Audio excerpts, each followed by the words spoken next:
So basically, we're looking at how to analyze CAT mocks. So it is a very important part of your preparation, and your improvement will purely depend upon how much time and how do you analyze your mocks. So normally, if you write a mock for 3 hours, you should definitely analyze it for more than 3 hours. It can go up to 6 hours is what is the ideal time. 5 to 6 hours is the time that is required to analyze a mock. That means if you write a mock on one day, you may take maybe one extra day or 2 more days to just analyze a mock depending on time available to you. But yes, analysis of mock is very important because it helps in a lot of ways.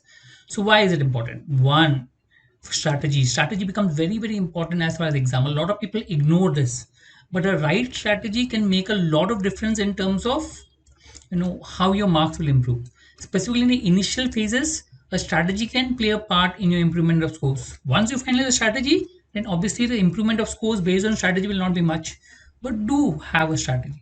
Also, to know which strategy works for you and which does not work for you, you need to experiment. To use mock as a way to experiment with your strategy and to find out whether the strategy is actually working for you or not working for you. So that is one of the most important part that I feel as far as mock goes, and the analyst should also focus on strategy. Second, mocks are a good source of practice. I mean, among all the questions that I recommend people to solve mock questions because almost every classes puts the best questions in the mock, and those are the closest to the exam level questions. I mean, I'm not normally for the books for practicing because books have more of conceptual questions, but mocks are more to make you think and try to understand. I'm not saying all the questions in the mocks are good, but it's a good source of practice that will help you to improve both maybe your methods how to solve them and help you to understand conceptually. Identify your areas of improvement. So when you write your mock, you really come to know that where do you go wrong, where do you go right. So when you solve a book, you're solving it basically based on topic. So when you're in a topic, you can always solve questions based on that topic because they're into that topic. But in a mock, the questions are mixed. And therefore, you going from one topic to second topic, you can make out whether you're able to, think through the different topics which are at hand. Which are the topics where you go right, which are the topics where you go wrong, what are your areas of improvement. So this will help you. So that means the preparation should be based on your mock analysis. So if you feel that I'm going wrong maybe in one particular type of questions, maybe you can practice that and improve. Okay, that's what your analysis will tell you. It also gives you direction for preparation. So normally between two mocks you need to prepare. You can't just write one mock and then next mock and then next mock. There's a preparation time that is given. What you need to prepare, your mock analysis will tell you as such.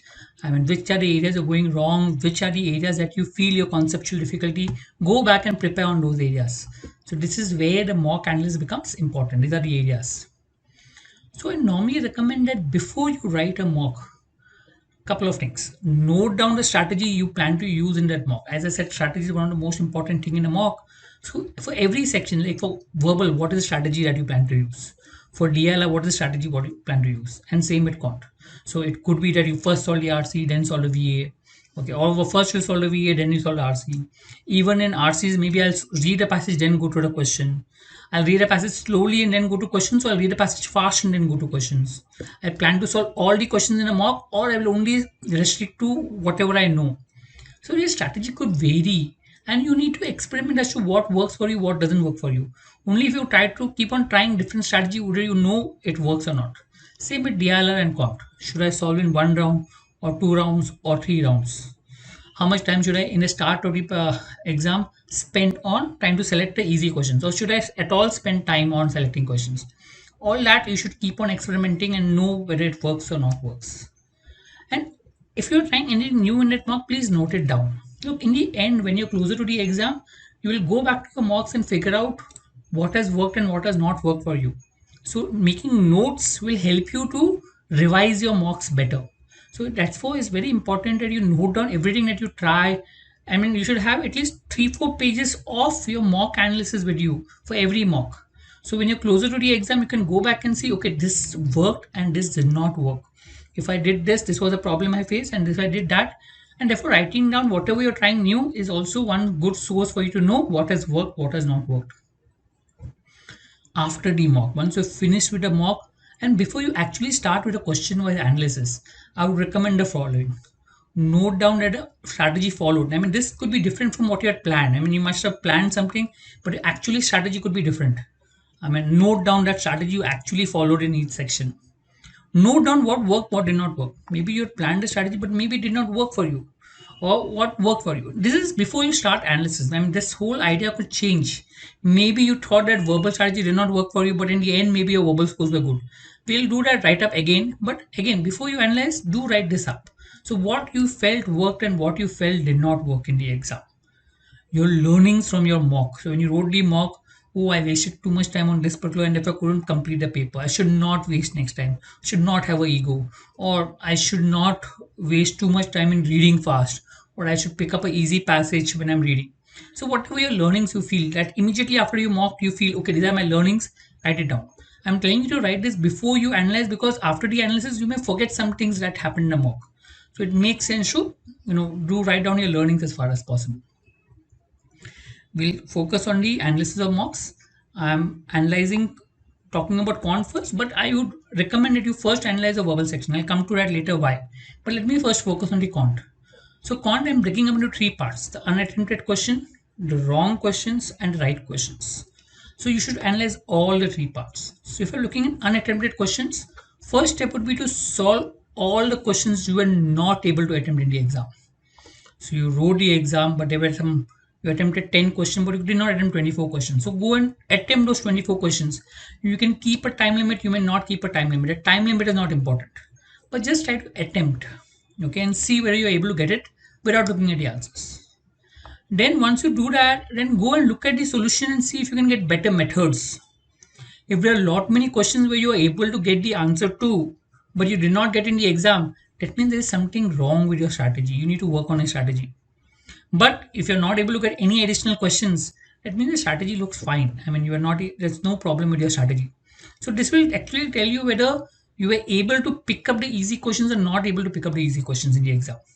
And this is very important for you to redo your strategy as far as possible. Then we come to the wrong questions. So find out what mistakes you do in the question that you went wrong. Okay. So without looking at a solution, figure out, try to see if you can identify your mistakes that are there. Okay, then you look at the solutions and again find the alternate methods. I emphasize on alternate methods because only if you change your methods will you see your improvement over a period of time. If you don't change your methods, your improvement will come only by rectifying your mistakes. But if you improve your methods, your improvement will come basically by doing things faster, and therefore you're able to solve more questions. So focus on every question that you look at alternate methods. Is there a different way of solving them compared to this particular question? Think about it. That's very important. And you should try to get methods which are better than what is given the explanation. Difficult, you may not get any, but the fact that you think and try will always help you to improve over a period of time. Note down the reason for mistake. I mean, is it because you did not understand the concept at all, or calculation mistake, reading mistake, marking error? Note down your mistakes and accordingly you can rectify. For example, I know my common mistake that I do is I read a last question wrong. While reading the question, I read fast, I misread the last question, like I don't miss out on a not word, and then I end up marking a wrong answer because of that. So my mistake could be that, therefore, when I do maybe next mock, I'll read the last line properly. Same way, identify your mistakes that you do. Because remember, if you rectify your mistakes, you automatically get more marks. And that helps. So automatically learn to identify your mistakes and try to reduce. There will be some mistakes, definitely. Everyone does some mistakes. But the more you reduce, the better it is for you. So I normally say that 2-3 mistakes are fine. I mean, 10% of the mistakes up to max is, well, 10% fine. Beyond that, if you do mistake, then it makes sense to rectify it. Correct question. A lot of people ignore this. I got correct. Why should I go to analyze that? I know what to do. But again, methods. Look, these are the correct questions that what are going to solve in the examination. And if you can get better ways of solving these correct questions, you can solve it faster, and therefore you'll get more time to solve the other questions. So look at the solution and try to look at for better ways of solving. That's what I got it. Solution, because there could be better ways in a solution, and looking at alternate methods may help you to think and try to get better ways of solving. So I normally focus on alternate methods for everything. Even if you don't get better methods, think about it. Discuss with your friends each question and see if you can get better methods for each question. If you get, try to discuss with your friends the better methods. Okay, once you finish all the question level analysis, what you need to do? Identify questions you solve or you should have left and why. Matlab, you go through all the questions, okay, and mark it. These were the easy questions and these were the tough questions. I should have solved this question in the exam and I should have left this question in the exams. So why should I solve these questions and why and how do you identify easy questions? Remember, the key to crack the exam is to able to identify easy questions. So if you're able to identify easy questions, you'll be able to do well in your examination. So for that, you should know which are the questions easy for you, which are the questions tough for you. How would you identify easy questions? How do you identify tough questions? So identification becomes extremely important as far as the examination is concerned. Note down any questions or method that you found, very good, interesting, and you want to refer later. For example, I came across a method where, okay, they substituted the options and got the answer quickly. I can use this method for many other questions. But if I go again for a next mocks, I'll forget this method. So I'll note down these questions so that I can come back and revise this method that will help me.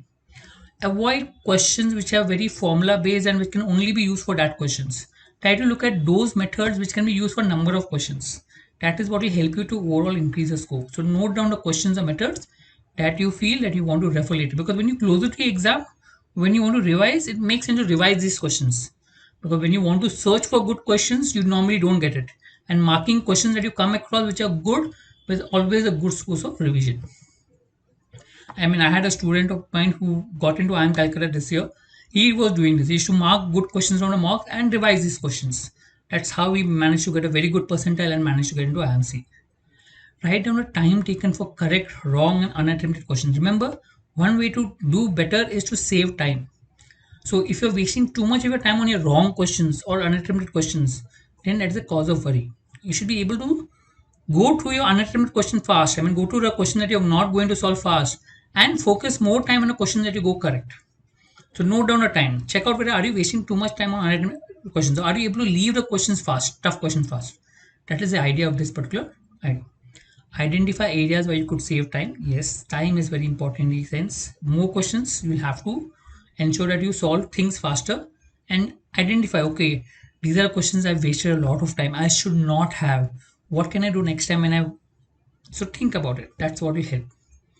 Also, ensure you do topic wise analysis. I mean, some of them do. I mean, time split distance, there are so many questions. I went so many right, I went so many wrong. So, every topic, you can note down the number of questions that came across, how many you got right, how many you got wrong. From that, you get a fair idea as to which are the topics you are good at and which are the topics you need to improve. So, note that down. Having a proper record of things always helps you to understand where you stand with regards to your overall preparation as well as individual area preparation. Note down the areas where you need additional practice. I said between two mocks, you will have to practice. So by your analysis, you should know, okay, these are the areas of my concern. I need additional practice. So identify and maybe you can practice those areas properly. DLR, solve all unattempted sets. So that is one common thing for every section, that all anything that you unattempted, please solve it. Okay, so that you know whether you know or don't know. One way to identify whether you know the concept or you don't know the concept, or where do you want to work on strategy or concept, by knowing how many questions you could have got right. For example, if I go back, I mean, Quant, say I got 7 questions right, but after analysis I realized I could have got 5 more questions right which I couldn't identify during the exam. That means if I have my proper strategy, I can actually get 12 questions right. That means my focus should be on strategy, ensuring that I improve on my strategy. But say I got 7 right, and by analysis I could find out only 1 or 2 questions which I could get more, not more than that. That means if I want to solve more right, I need to know more concepts. That means my focus should be practice. Okay, so know what is important for you. If after analysis also you're not able to know the questions, then maybe practice is more important. But after analysis, you know there are a few questions which you could have got right but did not, then maybe strategy becomes more important for you. So identifying where you need to improve also is important. Same with DLR. First solve all ultimate questions.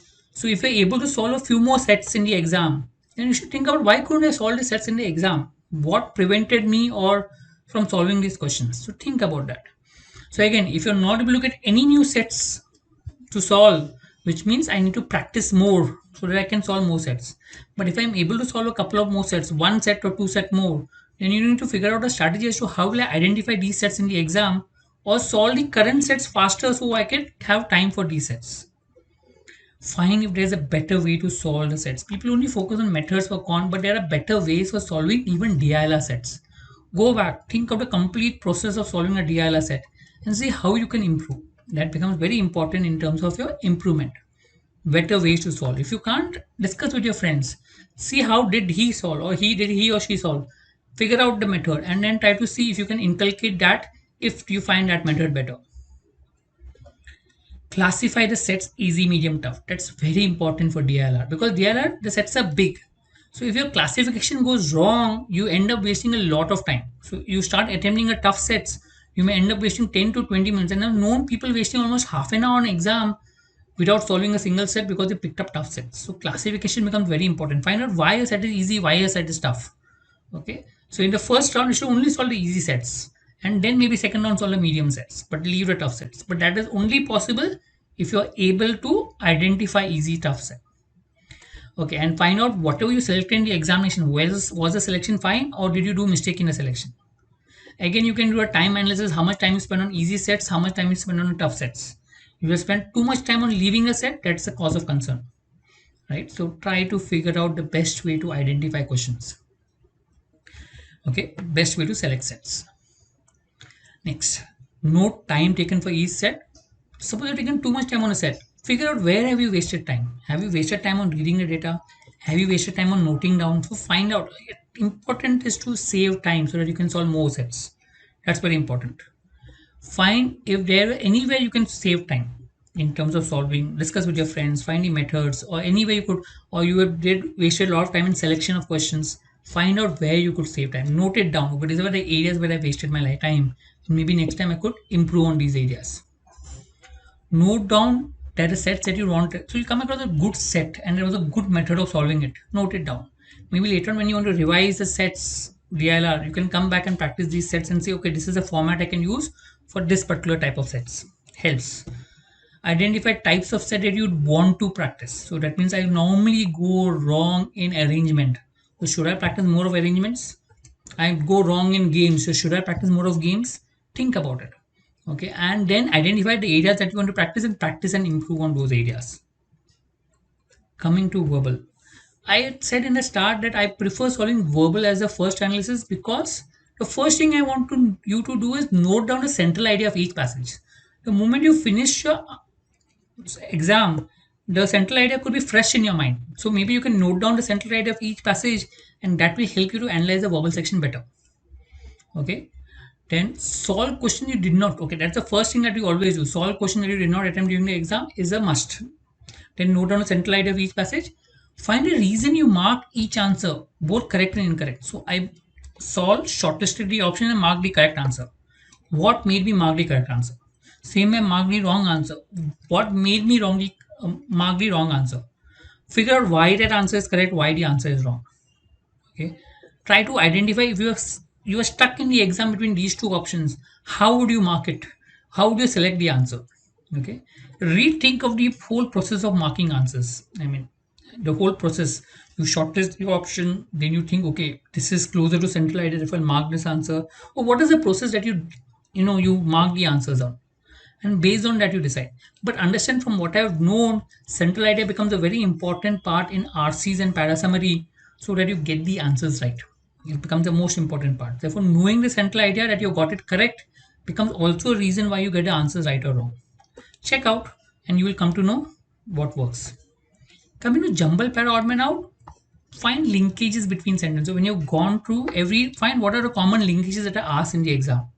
So when you keep on finding linkages, you get habituated to forming linkages, and that helps you to solve things better and faster, both in odd man out and jumble para. There will be common patterns which are there to form linkages, to know the connecting. Note the patterns down. Okay. The moment you get used to the patterns, you will become better and better at it. So try to note down the patterns that you come across with jumble para and odd man out. Linkages between sentences. Find a reason why you went wrong in each answer. You went wrong, thought that this was a link, but this was not a link. So what made you mark that as a link? So think of why you went wrong in each answer. Okay, find the reason. Only if you know the reason would you be able to improve on the same.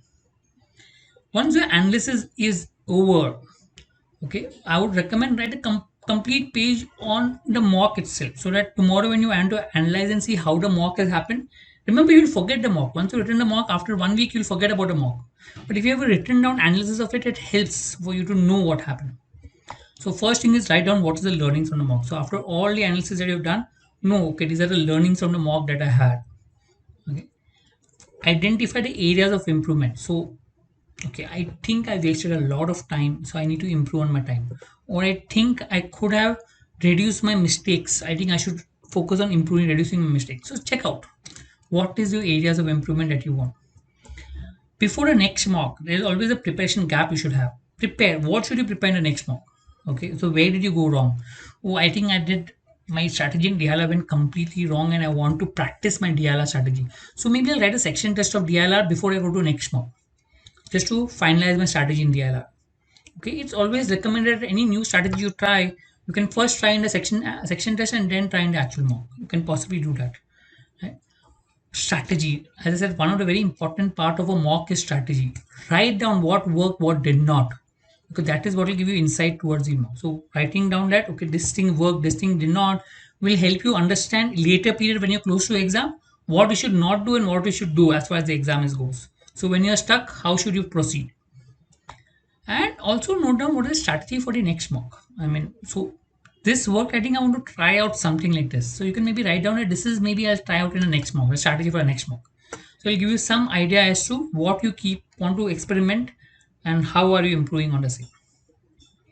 I hope that covers in terms of your analysis of the mocks.